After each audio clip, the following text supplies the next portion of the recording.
long ago.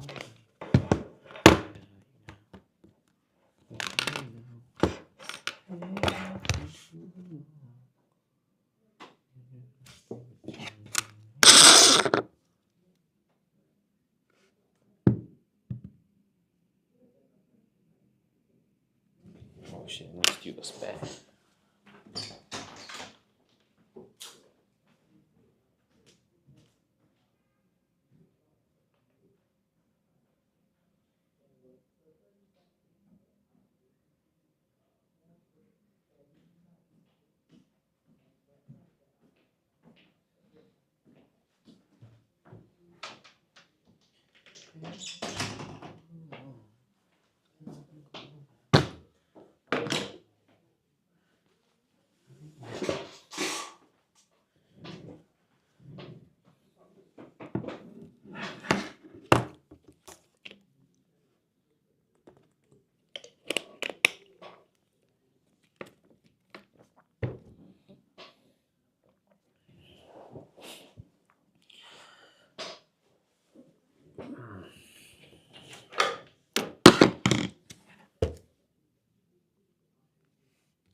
Hey, hi everyone. How is everybody doing on this very fine day?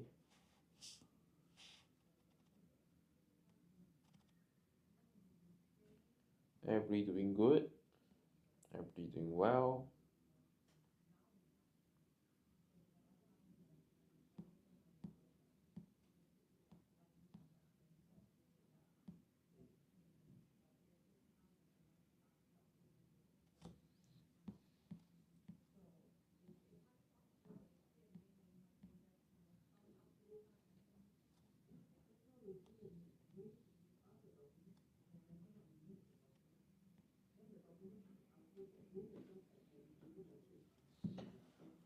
Hi everyone. Let's get this started, shall we?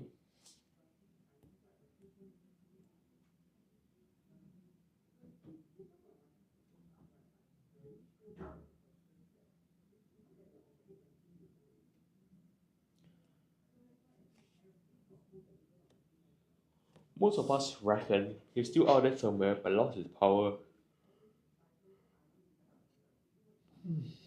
Too weak to carry on.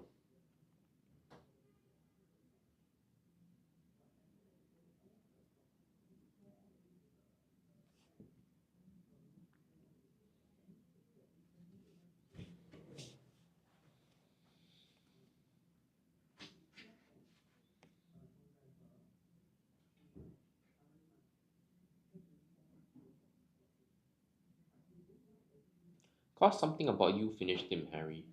There was something going on that night he hadn't counted on. I don't know what it was.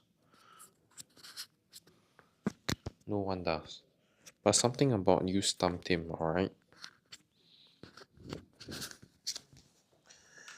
Haji looked at Harry with warmth and respect blazing in his eyes.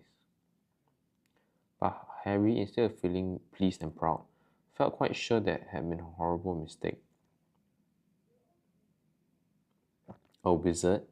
Him? How could it possibly be? He spent his life being courted by Dudley and bullied by Aunt Petutina and Uncle Vernon. If he really was a wizard,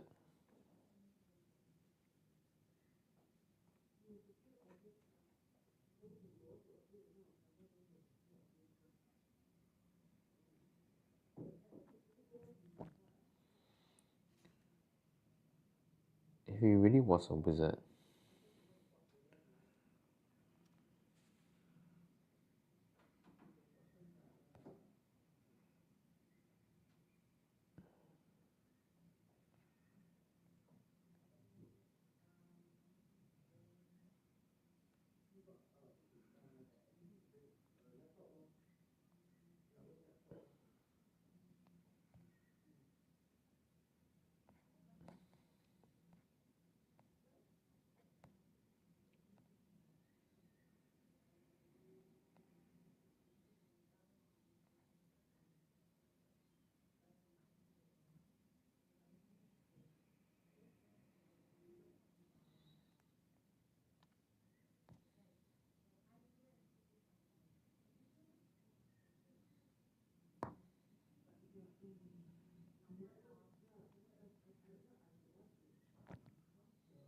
why hadn't they been turned into warty toads every time they tried to lock him in his cupboard?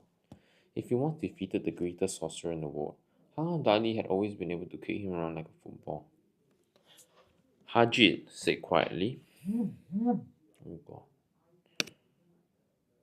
I think you have made a mistake. I don't think I can be a wizard. To his surprise, Hajit chuckled.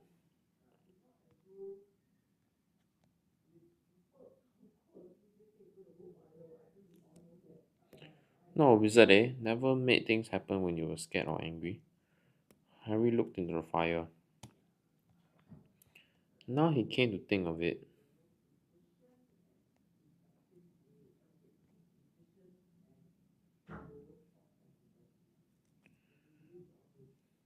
Every odd thing that has ever happened to his aunt and uncle furious with him had happened when he, Harry, had been upset or angry, chased by Dudley gang, or he had found himself out of their reach, dreading going to school with a ridiculous haircut.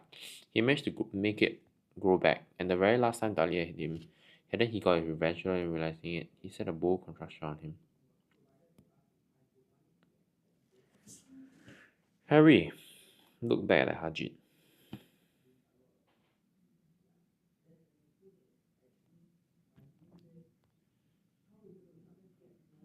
Smiling and saw that Hajit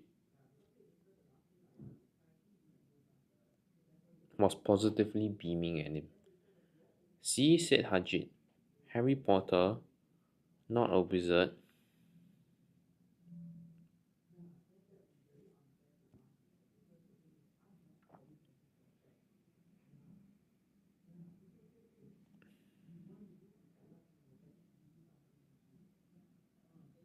You'll wait, you'll be right famous at Hogwarts.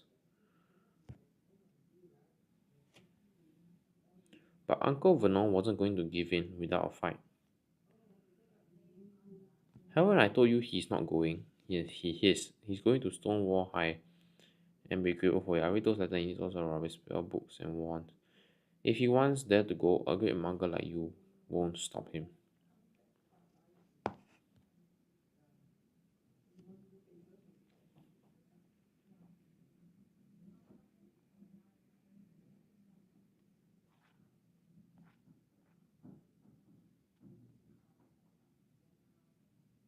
Groaned Hajit. Stop Lily at James Potter's son going to Hogwarts. You're mad. His name been down ever since he was born. He's of the finest school of witchcraft and wizardry in the world. 7 years there and he won't know himself. He'll be with youngsters of his own sort. Fear a change and he'll be the greatest headmaster Hogwarts ever had. Albus Dumbledore. I'm not paying for some crackpot old fool to teach him magic tricks, the uncle went on. He had finally gone too far. Hajit seized his umbrella and what he always said. Never attempted to set Albus Dumbledore in front of me. He brought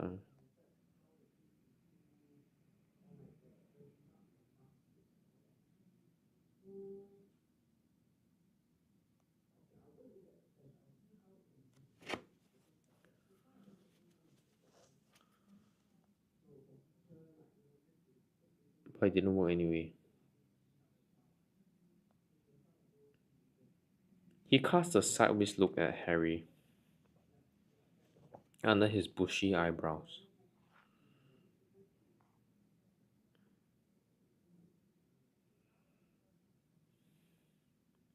Be grateful if Yet didn't mention that anyone else at Hogwarts, he said. I'm not supposed to do a magic, strictly speaking.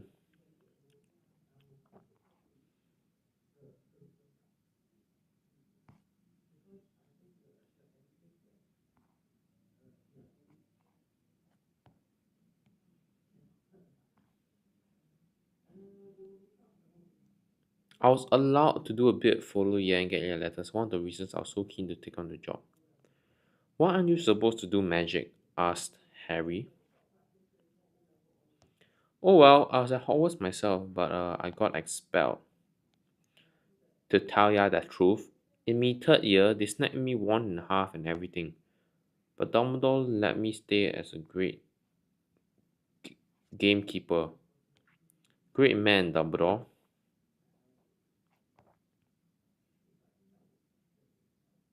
But why were you expelled? It's getting late and we'll do that tomorrow, said Haji loudly. Gotta get up to town, get your books and that. He took off his thick black coat and threw it to Harry. You can keep under that.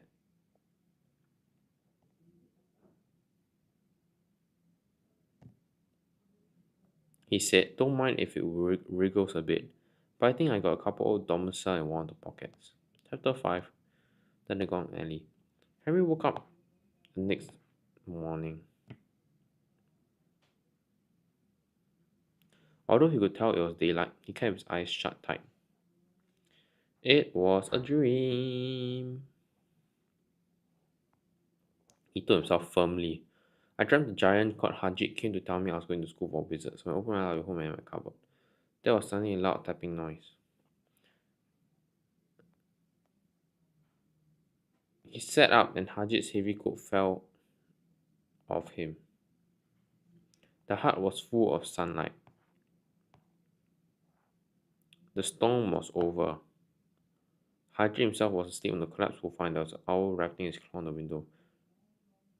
Harry scrambled to his feet. So happy he felt as though a large balloon was swelling inside him. He went straight to the window and jerked it open.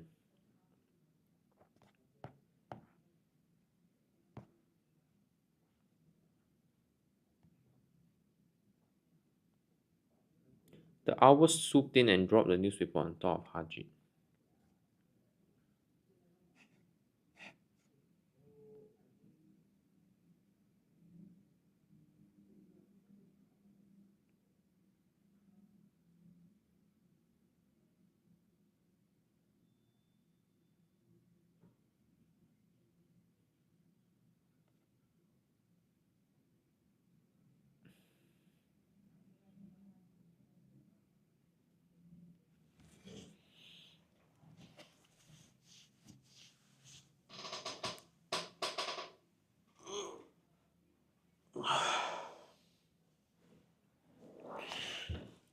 The owl then fluttered onto the floor and began to attack Hajit's coat. Don't do that. Henry tried to wave the owl out of the way, but it snapped its beak fiercely at him and continued savaging the coat.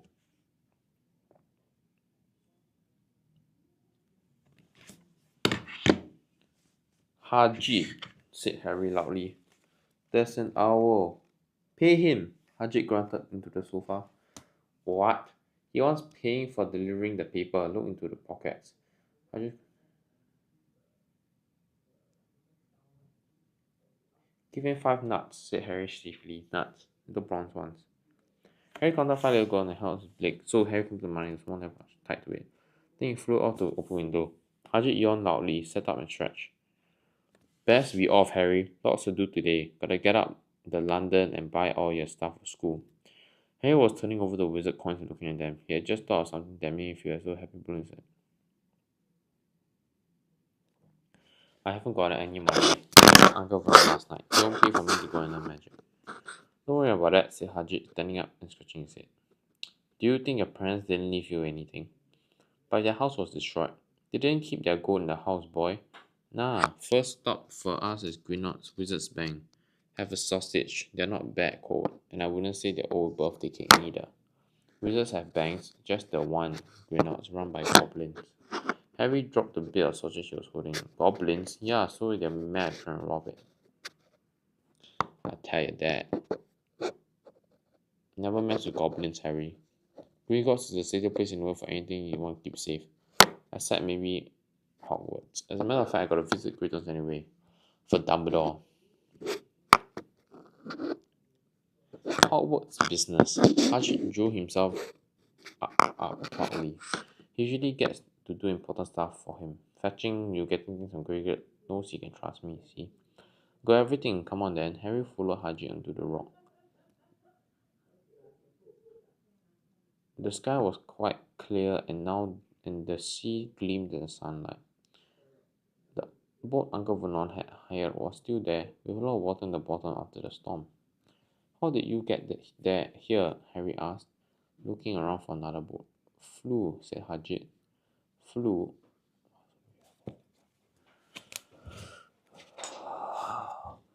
Yeah, but we'll go back in this. Not supposed to use magic now, I've got, yeah. They settled down in the boat. Harry still staring at Harjit, trying to imagine him flying. Seems a shame now though, said Harjit, giving Harry another of his sideways looks. If it was the split things a bit weird, might not mention it at Hogwarts. Of course not, said Harry. You see more magic. Harry pulled the pink umbrella again. Why would you be mad to try and rob Gringotts? Harry asked. Spells, enchantments, said Harjit, unfolding his newspaper as he spoke. They say there's dragons guarding the highest security vaults. And then you're gonna find your way. Gringotts is hundreds of miles under London, see, deep under the ground. You'll die of hunger trying to get out, even if you did manage to get your hands on some map.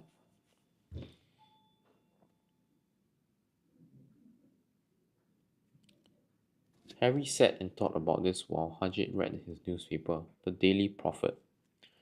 Harry had learned from Uncle Vernon that people liked to be left alone while they did this, but it's very difficult.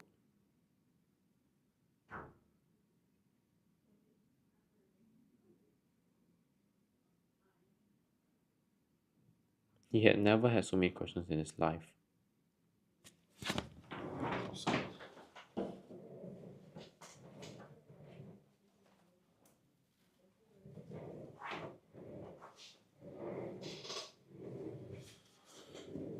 Ministry of Magic messing things up as usual, Harjit muttered, turning the page. There's a Ministry of Magic? Harry asked.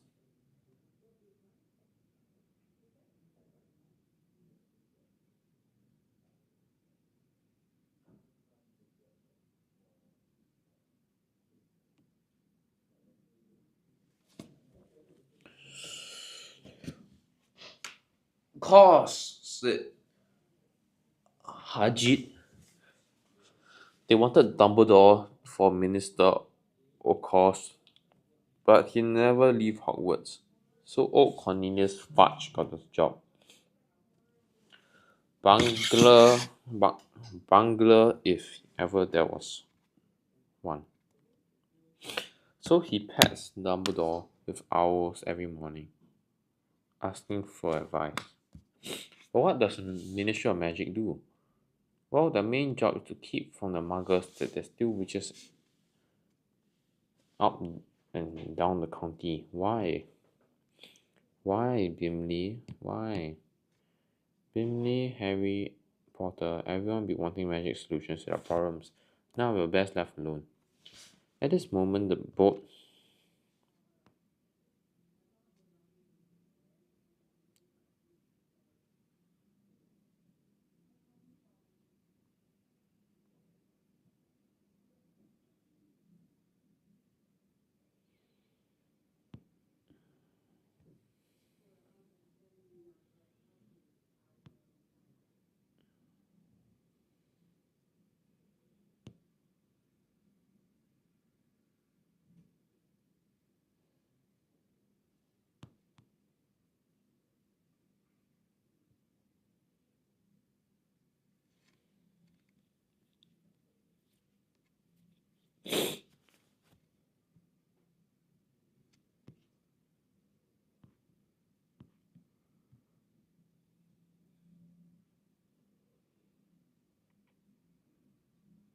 At this moment, the boat bumped gently into the harbour wall. Hajit folded up his newspaper and clambered up the stone steps onto the street. Passers-by stared a lot at Hajit as they walked through the little town to the station. Harry couldn't blame them. Not only was Hajit twice as tall as anyone else, he kept pointing perfectly at perfectly ordinary things.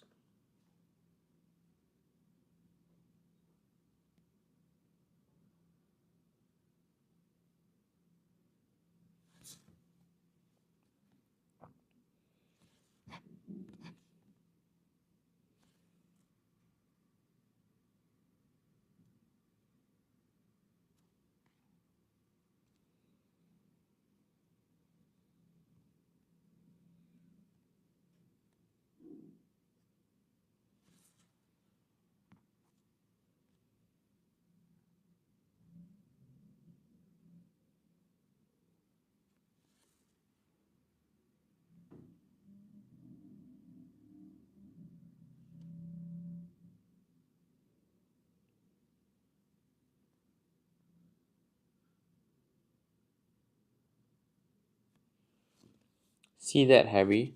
Things like ordinary muggers dream up, eh?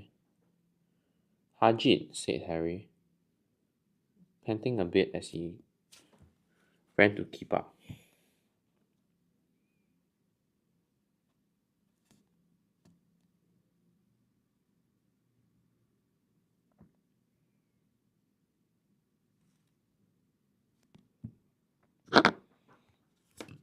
Hajit said, "Do you say there are dragons like Gnots?" Well, so they say, Hajit, quickly. I like a dragon.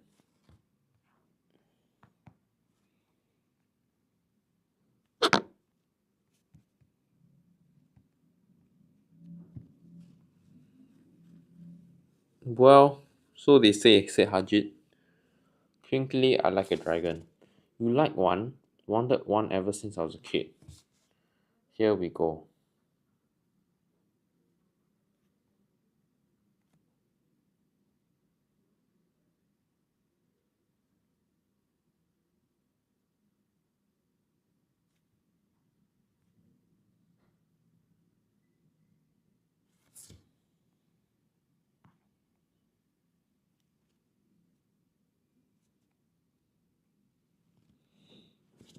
They have reached the station.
There's a train to London in 5 minutes.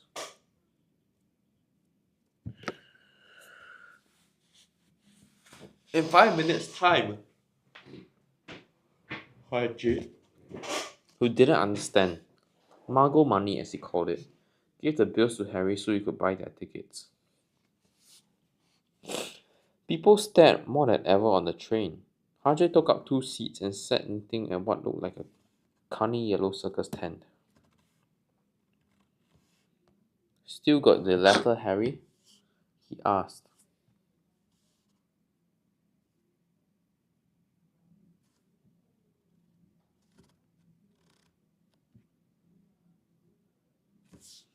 As he counted stitches.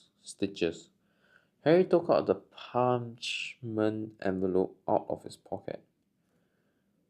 Good, said Hajit. There's a list of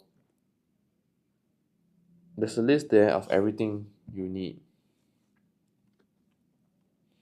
Harry unfolded a second piece of paper he hadn't noticed the night before and read Hogwarts School of Witchcraft and Wizardry. Uniform. First year students will require 3 sets of plain work robes, black, 1 plain pointed hat, black for day wear, 1 pair of protective gloves, dragon hide or similar, 1 winter cloak, black, silver fastenings.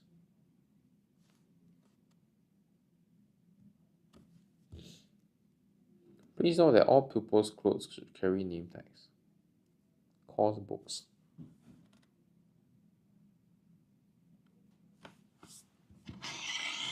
All students should have a copy of each of the following: The Standard Book of Spells, Grade 1, by Miranda Goshawk. A History of Magic by Baltita Bagshot. Magical Theory of Adabella Waffling. A Beginner's Guide to Transfiguration by Emmerich Stubich. 1000 Magical Herbs and Fungi by Felicula Spore. Magic Draughts and Potions by Asunshigas Jigger. Fantastic Beasts and Where to Find Them Next and Find Them by Newt Scamander.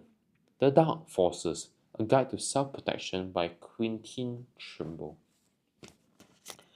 Other equipment: 1 wand, 1 cauldron, pewter, standard size 2, 1 set glass or crystal fields, 1 telescope, 1 set brass scales. Students may also bring an owl or a cat or a toad. Parents are reminded that first years are not allowed their own broomsticks.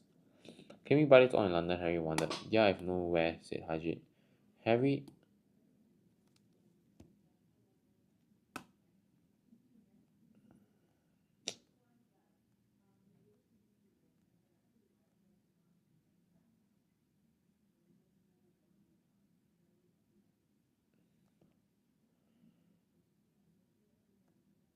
had never been to London before.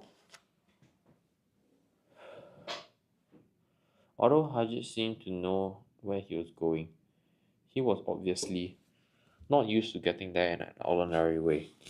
He got stuck in the ticket barrier on the underground and complained loudly that the seat was too small. I don't know how the muggles manage without magic, he said as they climbed a broken down escalator that led up to a bustling road lined up with shops. Hajit was so huge that he parted the crowd easily. All Harry had to do was keep close behind him. They passed bookshops and music stores, hamburger restaurants and cinemas, but nowhere that looked as if it could sell you a magic wand. This was just an ordinary street full of ordinary people.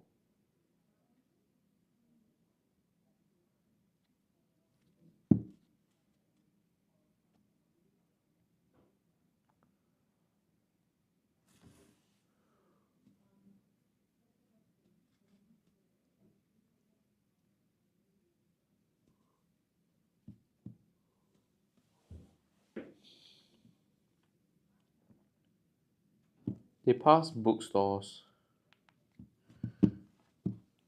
jewelry shops, but this was just an ordinary street for ordinary people.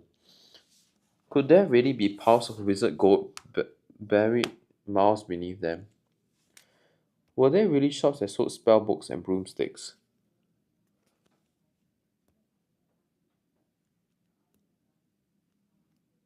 Might this not all be some huge joke that the Dursley had cooked up? If Harry hadn't known that the Dursley had no sense of humor, he might have thought so. That somehow, even though everything Haji had told him so far was unbelievable, Harry couldn't help trusting him. This is it, said Haji, coming to a halt. The Leaky Cauldron is a famous place. It was a tiny, grubby looking pub. If Haji hadn't pointed it out, Harry wouldn't have noticed it was there. The people hurrying by didn't glance at it. Their eyes slid from the big bookshop on one side to the record shop on the other, as if they couldn't see the leaky cauldron at all. In fact, Harry had the most peculiar feeling that only he and Hajit could see it. Before he could mention this, Hajit had steered him aside. For a famous place, it was dark and shabby. A few old women were sitting in the corner, drinking tiny glasses of sherry. One of them was smoking a long pipe. A little man in a top hat was walking to the old bartender, who was quite bald and looked like a toothless walnut. The low bars of chatter stopped when they walked in. Everyone seemed to know Hajit. They waved and smiled at him, and the bartender reached for a glass, saying the usual Hajit. Can't, Tom, I'm on Hogwarts business, said Hajit, clapping his great hand on Harry's shoulder and making Harry's knees buckle. Good Lord, said the bartender, peering at Harry, can this be? The leaky cauldron had suddenly gone completely still and silent. Bless my soul, whispered the old bartender. Harry Potter, what an honor. He hurried out from behind the bar, rushed towards Harry, and seized his hand, tears in his eyes. Welcome back, Mr. Potter. Welcome back. Harry didn't know what to say. Everyone was looking at him. But the old woman with the pipe was puffing on it without realizing it had gone out. Hajit was beaming. Then there was a great scraping of chairs at the next moment. Harry found himself shaking hands with everyone in the leaky cauldron. Doris Crockford, Mr. Potter, can't believe I'm meeting you at last. So proud, Mr. Potter, I'm just so proud. Always wanted to shake your hand. I'm all of a flutter. Delighted, Mr. Potter, just can't tell you. There goes the name. Delalus Digger. I've seen you before, said Harry, as the Lagos Digger top hat fell off in his excitement. You bought me once in a shop. Bought to me once in a shop. He remembers, cried Darius Digger, looking around at everyone. Did you hear that? He remembers me. Harry shook hands again and again. Doris Crockford kept coming back for more. A pale young man made his way around during the sea. One eye was teaching. Professor Quirrell, said Hajit. Harry, Professor Quirrell will be one of your teachers at Hogwarts.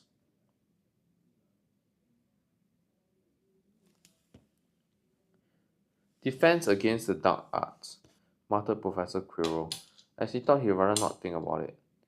Not that you need it, eh? Potter? Ha ha ha ha. He laughed nervously. Ha ha ha ha ha ha. You'll be getting all your equipment, I suppose. I've got to pick up a new book on vampires myself. He looked refined and terrified at the very thought. But the others wouldn't let Professor Quirrell keep Harry to himself. It took almost 10 minutes to get away from them all. At last, Hajit managed to make himself heard over the babble. Must get on. Lots to buy. Come on, Harry. Doris Crockford shook Harry's hand one last time, and Hajit led them through the bar and out into a small walled courtyard, when there was nothing but a trash can and a few weeds.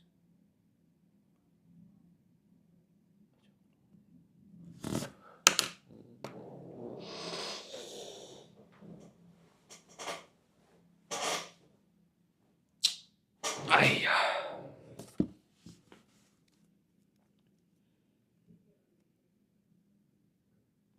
Hajit grinned at Harry. Told you, didn't I? I told you you were famous. Even Professor Quirrell was trembling to meet you. Mind you, he's usually trembling.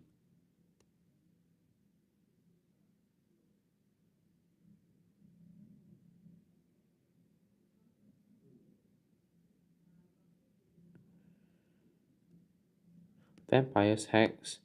Harry Potter's head was swimming. Hajit, meanwhile, was counting bricks in the wall above the trash can. 3 up, 2 across, he muttered. Alright. Stand back, Harry. Pretend the water. The brick he had touched quivered. It rigged in the middle. A small hole appeared. It grew wider and wider.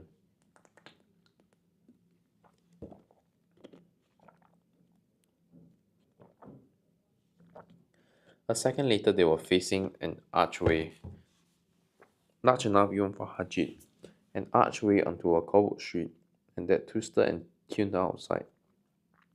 Welcome, said Hajit, to Diagon Alley.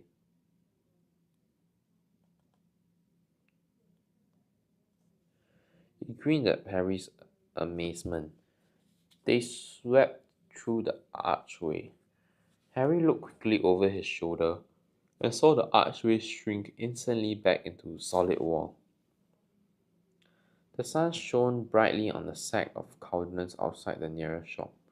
Cauldrons, all sizes, copper, brass, pewter, silver, self-stirring, collapsible, said a sign hanging over them. Yeah, you'll be needing one, said Hajit, but we've got to get your money first. Harry wished he had about 8 more years. He turned his head.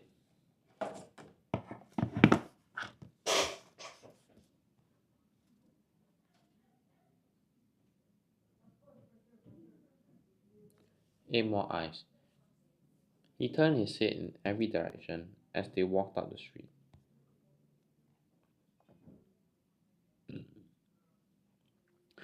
Trying to look at everything at once. The shops,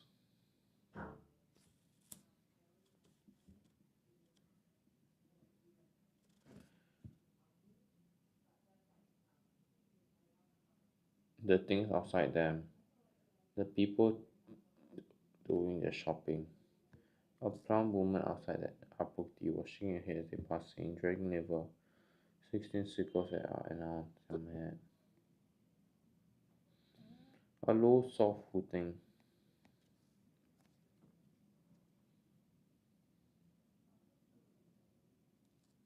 came from a dark shop with a sign saying, Elabos Owl Imputerium. Tawny Screech.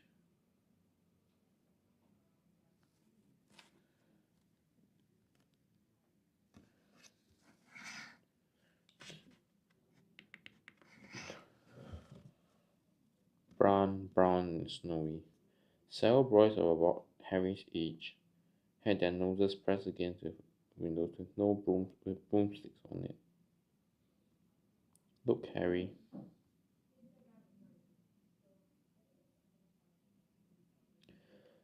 Heard one of them say. Harry heard one of them say, the new Nimbus 2000, fastest ever.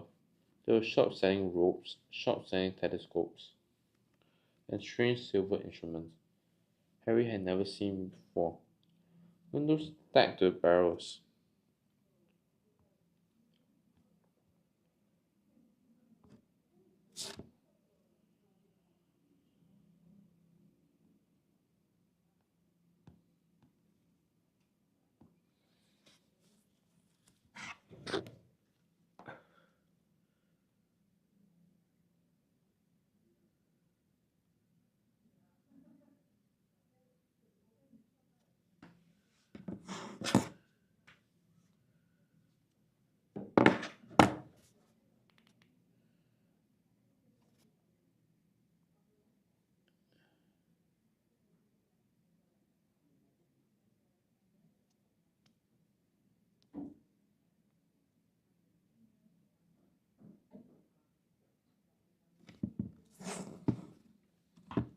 globes on the moon. 2000 Great on said Hajit. Oh, shit.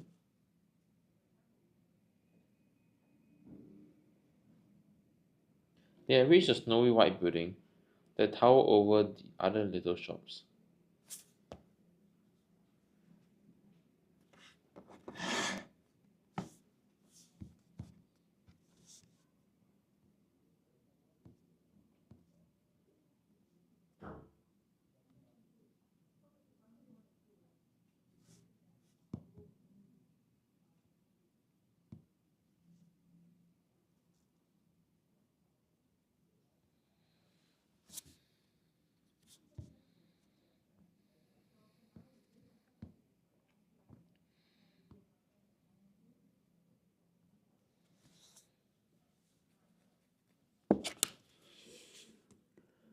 Yeah, that's goblins.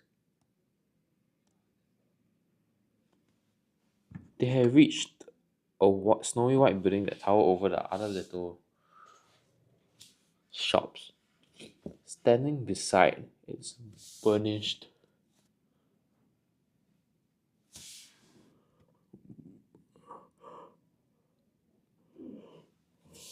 bronze doors, wearing a uniform of scarlet and gold, was, yeah, that's a goblin, said Harjit quietly as he walked up the white stone step towards him. The goblin was about a head shorter than Harry. He had a swarthy, clever face, a pointed beard, and Harry noticed very long fingers and feet. He bowed as they walked inside. Now they were facing a second pair of doors, silver this time with words engraved on them. Enter stranger, but take heed, or what awaits the sin of greed. For those who take but do not earn, must pay most dearly in their turn. So if you seek beneath our floors a treasure that was never yours, thief, you have been warned, beware of finding more than treasure here. Like I said, you'll be mad. Try and rob any of it, said Hajit. A pair of goblins bowed them through the silver doors.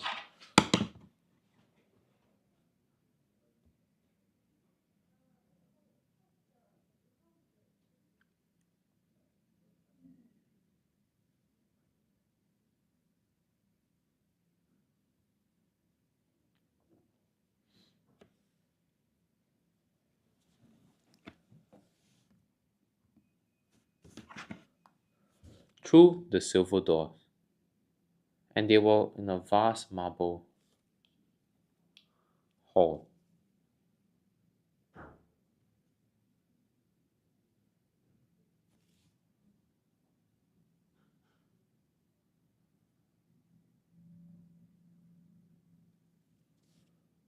About 100 more goblins were sitting on high stools behind a long counter, scribbling in large ledgers, weighing coins in brass scales, examining precious stones through eyeglasses. There were too many doors to count leading off the hall, and yet more goblins were showing people in and out of these.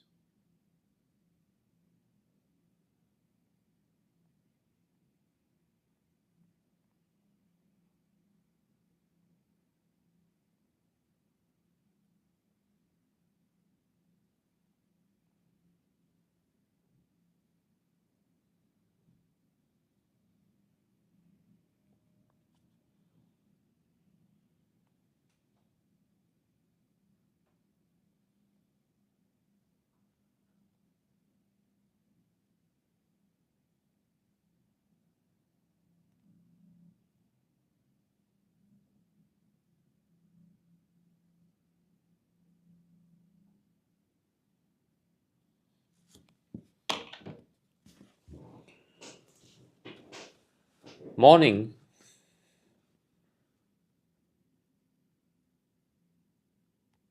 said Hajit to a free goblin.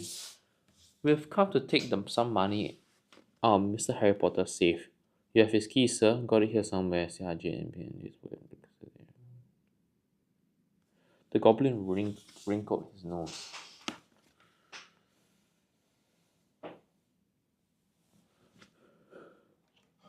Harry watched the goblin on their right wing, a pile of rubbish as big as glowing coals. Got it, said Haji at last, holding up a tiny golden key. And I've also got a letter here from Professor Dumbledore, said Haji importantly, throwing out of his chest. It's about the you know what in Vault 713. Very well, he said, handing it back to Hajit. I'll have someone take you down to both vaults. Good hook.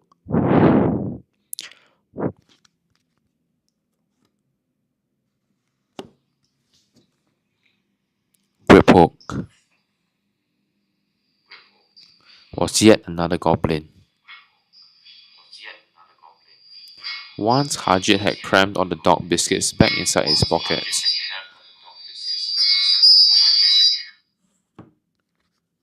He and Harry followed Griphook toward one of the doors leading off the wall. Leading off the hall. What's the you know what in the vault 730? Harry asked.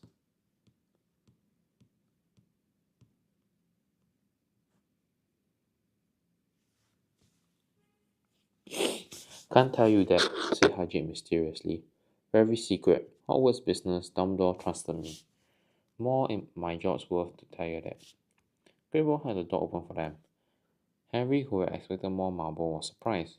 They were in a narrow stone passageway lit with flaming torches. It sloped steeply downward and there was little railway tracks on the roof floor. Gryffindor whistled and a small crate came hurling up the tracks towards them. They climbed in, Hajit with some difficulty, and they were off. At first they just hurtled through a maze of twisting passengers. Harry tried to remember left, right, left, middle fork, right, left, but it's impossible. The rattling cart seemed to know its way, because Griffith wasn't steering. Harry's eyes stung as the cold air rushed past him, but it kept wide open, and once he thought he saw a burst of fire, then a twisted and dragged opportunity to plunge him deeper. I never know, Harry called to Haji over the nose of the cart. What's the difference between a stegma and a status site? Stegma got an M in it and it's Haji, and don't ask me questions just now. I'm going to be sick. He did look very green, and when the cart stopped at last beside a small door at festival, how you got anything to do to stop?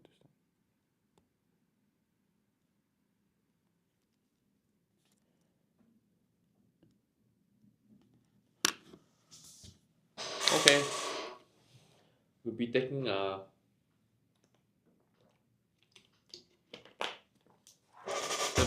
5-minute break.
Hi Shirley, how's it going?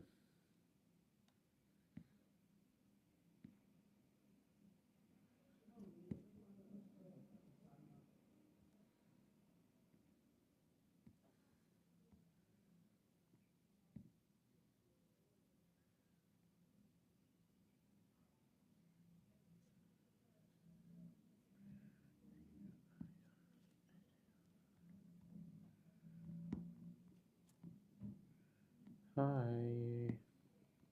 hi.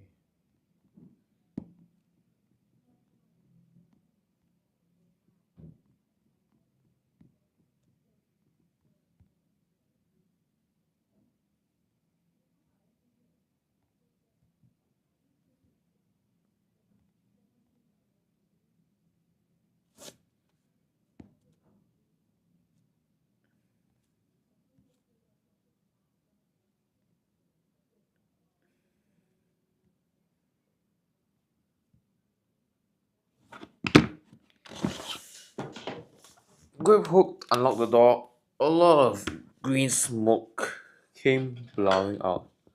And as it cleared,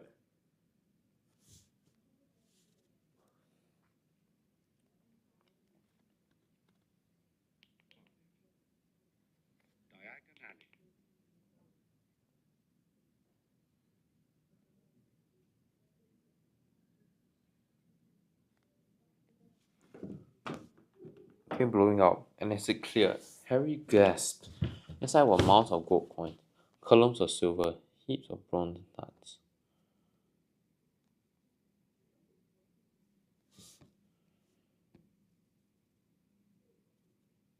All yours, smart Hajit.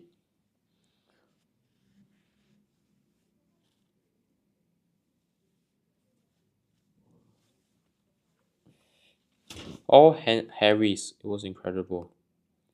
The Dursleys couldn't have known about this, or they have left it for him. I had it from him faster than blinking. How often had they complained how much Harry cost them to keep, and all the time they had in his mouth? Harriet helped Harry pile some of it into a bag. The good ones are galleons, he explained. 17 silver sickles to a galleon and 29 nuts to a sickle. It's easy enough, right? That should be enough for a couple of terms. We'll keep the rest safe for you. He should, he should be enough.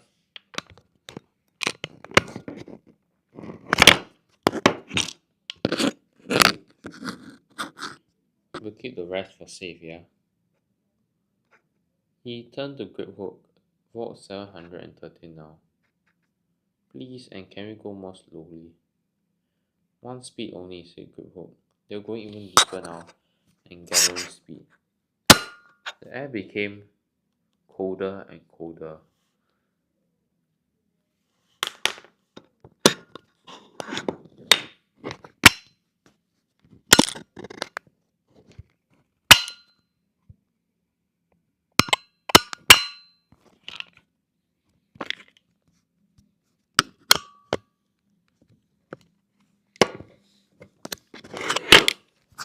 And they hurtled around tight corners. They went racing, rattling over an underground ravine. And Harry leaned over the side to try to see what was down at the dark bottom. But Hajit groaned and pulled him back by the scruff of his neck.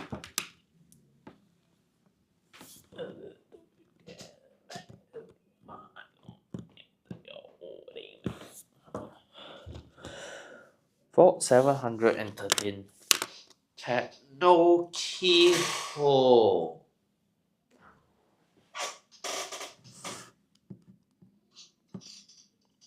Stand back, said Griphook. Importantly.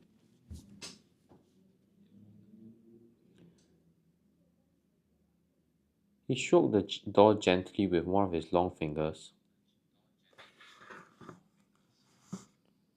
and it simply melted away.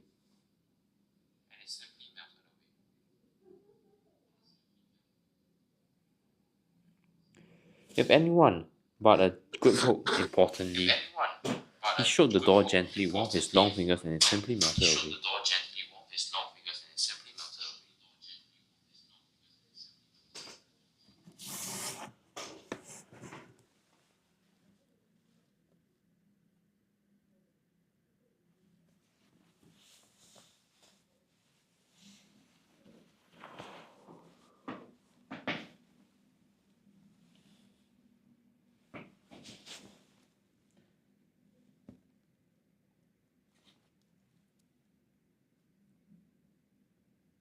If anyone but a Gryffindor's gobbler tried that, they'll be stuck through the door and trapped in there, said Griphook.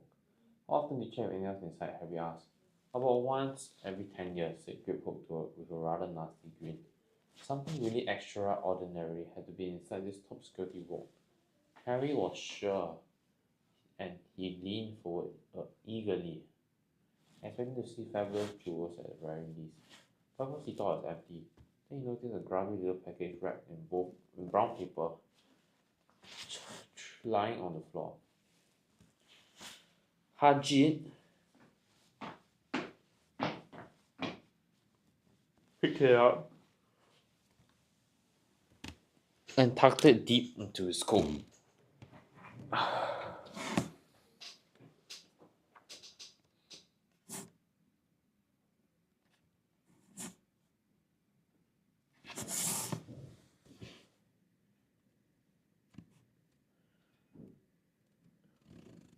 Harry longed to know what it was, but knew better than to ask. Come on, back in this infernal cart, and don't talk to me on the way back. It is best if I keep my mouth shut, said Hajit. One wild card later.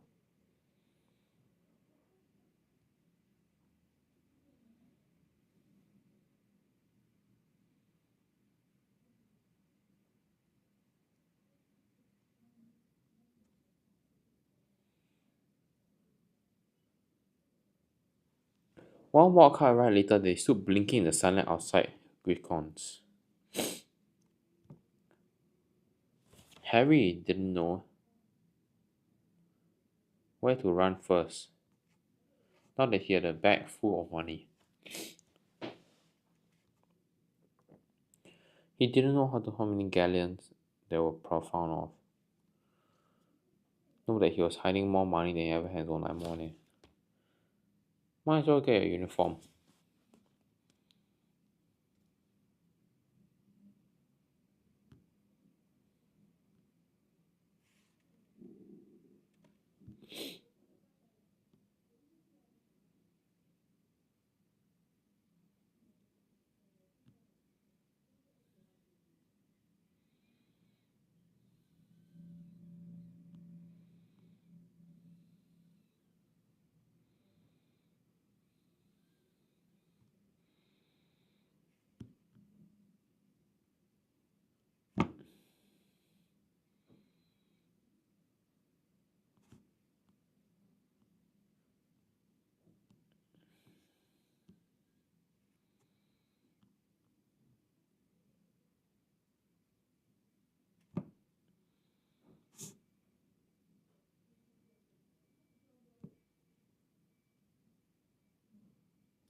Might as well get your uniforms.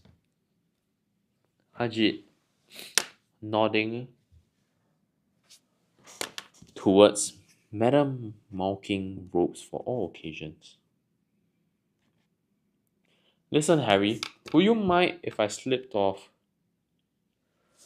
for a pick me up in the leaky cauldron? I hate them Grenard's cards. He did still look a bit sick, but Harry entered Madame Malkin's shop alone, feeling nervous. Madame Malkin was a squat, smiling witch, which dressed all in mauve.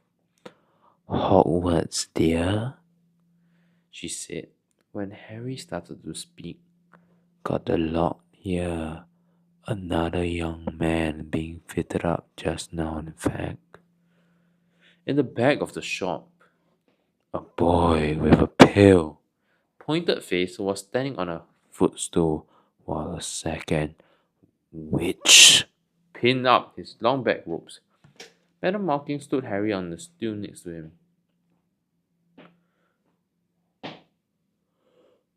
Slipped the long rope over his head and began to pin it to the right leg. Hello, said the boy. Hogwarts too? Yes, Harry. My father next door buying the books and mother's up the street looking at the wands.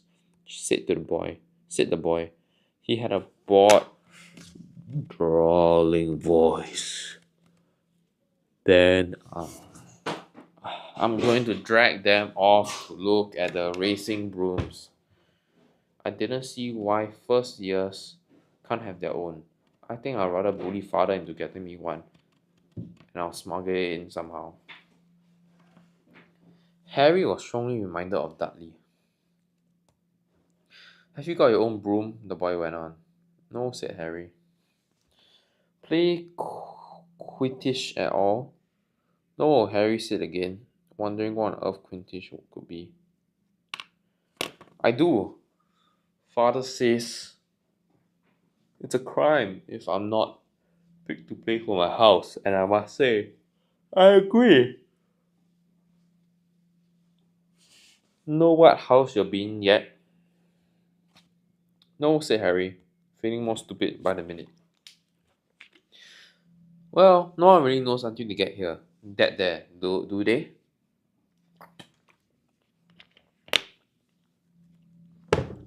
But I know I'll be in Slytherin. All our family have been. Imagine being a Hufflepuff.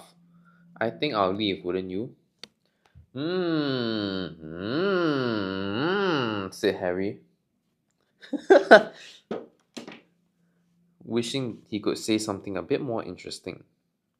I say, look at that man, said the boy suddenly. Look at that man, the boy said suddenly, nodding toward the front window. Hajit was standing there, grinning at Harry and pointing at two large ice creams to show he couldn't come in. That's Hajit, said Harry. Pleased to meet ya? To know something the boy didn't. He works at Hogwarts. Oh, said the boy. I've heard of him. He's sort of servant, isn't he? He's a gamekeeper, said Harry. He was liking the boy less and less every second. Yes, exactly. He's sort of savage. Lives in a hut on the school grounds, and every now and then he gets drunk, tries to do magic, and ends up setting fire to his bed. I think it's brilliant, said Harry coldly. Do you? Said the boy with a slight sneer. Why is he with you? Where are your parents? They're dead, said Harry shortly. He didn't feel much like going into the matter with this boy. Oh, sorry, said the other. Not sounding sorry at all. But they were our kind, weren't they? They were a witch and a wizard. If that's what you mean. I really don't think they should let the other sort in, do you? They're just not the same. They've never been brought up to know our ways. Some of them have never ever heard of Hogwarts until you get a letter. Imagine. I think they should keep it.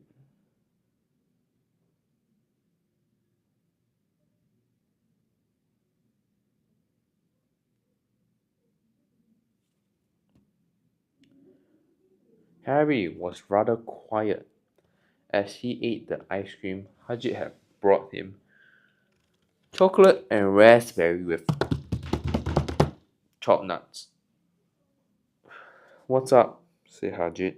What's up, my man? Said Hajit. Nothing, Harry lied.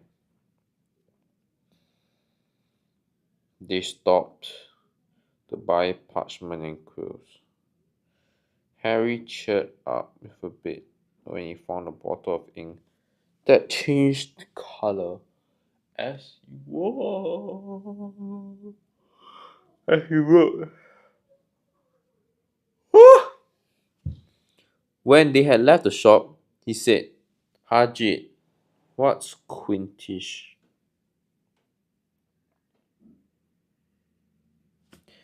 Blimley, Harry. I keep forgetting how little you know not knowing about quintish. Don't make me feel worse, said Harry. He told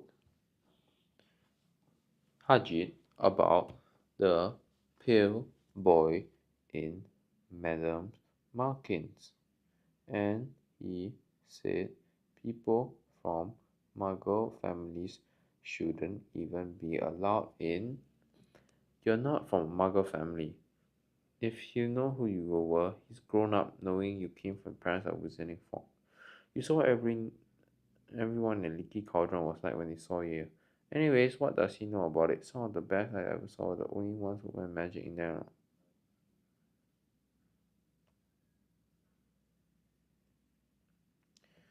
They'll sport. Wizard sport.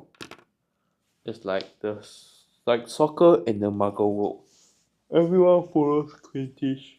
Put it up in the air on broomsticks and there's four balls. Sort of hard to explain the rules.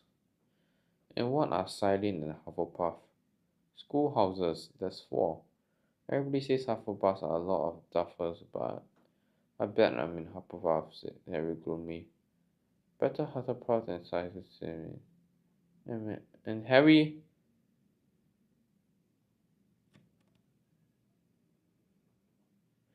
Bet Said Hajit Dudley. There's not a single witch or wizard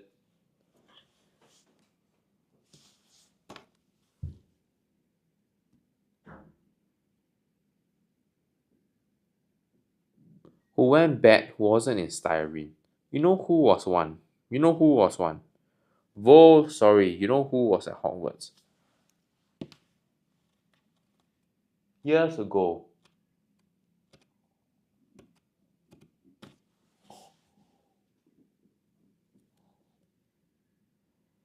They brought Harry school books in a shop called Flourish and Blot, where the shelves were stacked to the ceiling with books as large as paving stones, bound in leather. Books the size of postage stamps and covers of silk. Books full of peculiar symbols and a few books with nothing in them at all. Even Dudley, who had never read anything, would have been wild to get his hands on some of these. Hajit almost had to drag Harry away from curses and counter curses.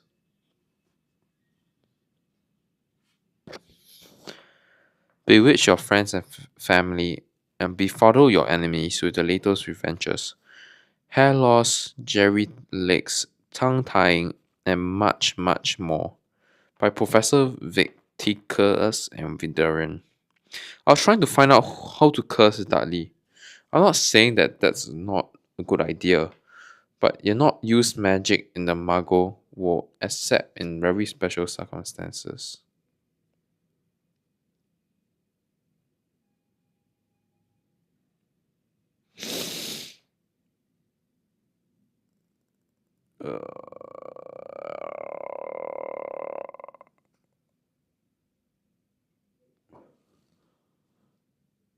Hajit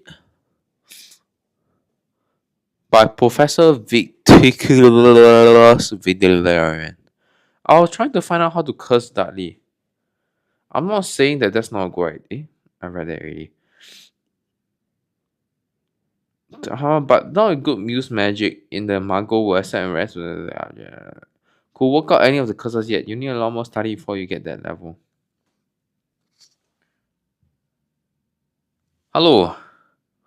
Wow underscore Jason.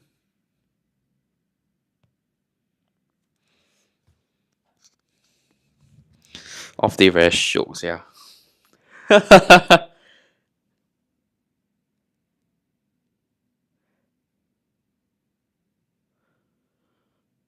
You need a lot more study before you get the level.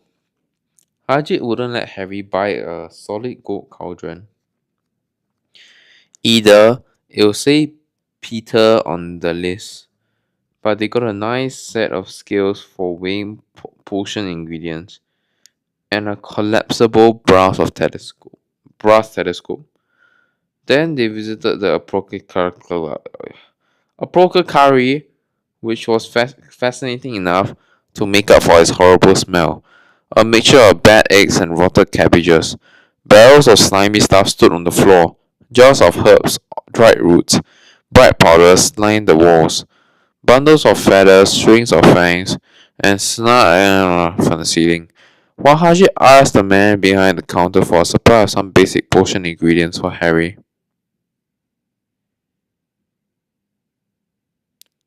5 nuts a scoop.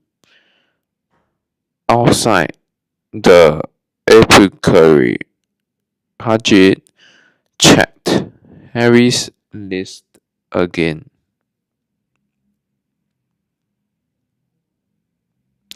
Just you one left. Oh yeah, and I still haven't got a birthday present. Harry felt himself go red. You don't have to. I know I don't have to. Tell you what, I'll get your animal, not a toad. Toads went out of fashion years ago. You'll be laughed at, and I don't like cats. They make me sneeze. Okay, yeah, owl. All the kids want an owl. They're dead useful. Carry your mail and everything. 20 minutes later, they left which had a dark and full of rustling and flickering jewel bright eyes. Harry now carried a large cage that held a beautiful snowy owl, fast asleep with her head her wing. She couldn't stop stammering his thanks, suddenly just like Professor Quirrell. Don't mention it, said Haji gruffly. Don't expect you've had a lot of presents from there, Dursleys. Just Oliver left now. Only place for wands, Oliver. Or Olivars. And they gotta have the best one. A magic wand. This was what Harry had been really looking forward to. The last shop was narrow and shabby. Peeling gold letters over the door read olive vendors. Makers of fine wands since 382 BC. A single wand lay on a faded purple cushion in the dusty window. A tinkling bell rang somewhere in the depths of the shop they stepped inside. It was a tiny place, empty except for a single spindly chair that Hajik sat onto to wait. Harry felt strangely as though he had entered a very strict library. He swallowed a lot of new questions that had just occurred to him and looked instead at the thousands of narrow boxes piled neatly right up to the ceiling.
Ceiling. Right up neatly, right up to the ceiling. For some reason, the back of his neck crinkled. The very dust and silence. Good afternoon, ladies and gentlemen, boys and girls. Welcome to the Hogwarts Theatre of Shows.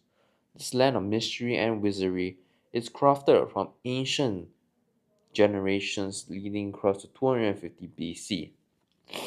Now, the Hogwarts Institution is esteemed to have you, ladies and gentlemen, join the next generation of wizards and witches.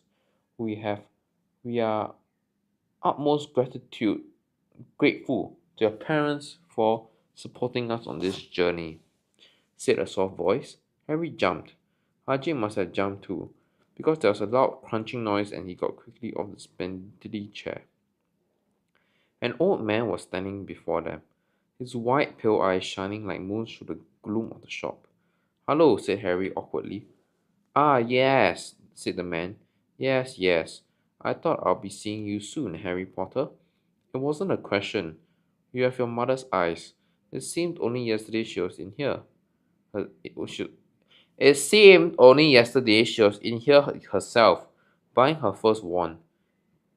Carry 10 and a quarter inches long, sushi made of willow, nice one for charm work. Mr.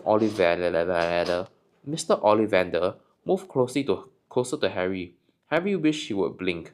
Those silvery eyes were a bit creepy. Your father, on the other hand, favored a mogul-handily one, 11 inches, pileable, a little more power and excellent for transfiguration. Well, I say your father favored it. It's really the one that he chooses. It's really the one that chooses the wizard, of course. Mr. Ollivander had come so close that he and Harry were almost nose to nose. Harry could see himself reflected in those misty eyes. And that's what Mr. Ollivander touched the lightning scar on Harry's forehead with a long white finger. I'm sorry to say I sold the one that did it, he said softly. 13.5 inches. You. Powerful wand. Very powerful. And in the wrong hands, well, if I'd known what that wand was going out into the world to do. He shook his head and then, to Harry's relief, spotted Hajit. Rubos Hajit. How nice to see you again. Oak, 16 inches, rather Bentley, wasn't it? It was, sir. Yes, said Hajit. Alright, thank you for reading with me and today. We'll be continuing shortly. No, we'll not be continuing shortly. We'll be continuing Friday. Yeah, with this book. We're on page 81 of the first Harry Potter series. The whatever and the Sorcerer's Stone. Ah, thanks for reading with me. I appreciate your time being here, spending time to read this fantastic, wonderful book done up by J.K. Rowling, an amazing book author who has done a lot of my good books. Alright, thank you so much for joining. Bye bye.